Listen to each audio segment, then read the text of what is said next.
علیکم ورحمۃ اللہ وبرکاتہ۔ یہ محترم بھائی نے یہ شراب کے متعلقہ ایک پوسٹ سینڈ کی ہے جی، جس میں حدیث لکھی ہے کہ نبی علیہ الصلوۃ والسلام نے فرمایا من شرب الخمر فجلدوه فإن عاد الثانیہ فجلدوه فإن عاد الثالثہ فجلدوه فإن عاد الرابعہ فاقتلوه۔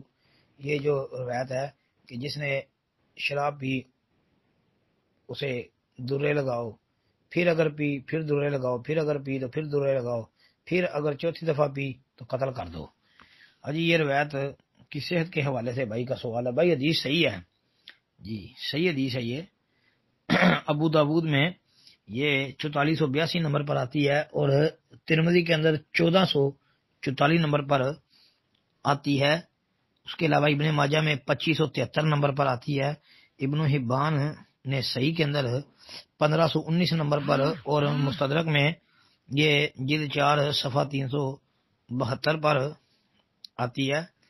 تو علامہ منذری رحمۃ اللہ علیہ نے اس کو کتاب الحدود کے اندر جو ہے وہ نقل کیا ہے۔ تو روایت بھائی بالکل انشاءاللہ صحیح ہے، اس کے صحیح ہونے میں تو کوئی شک نہیں ہے۔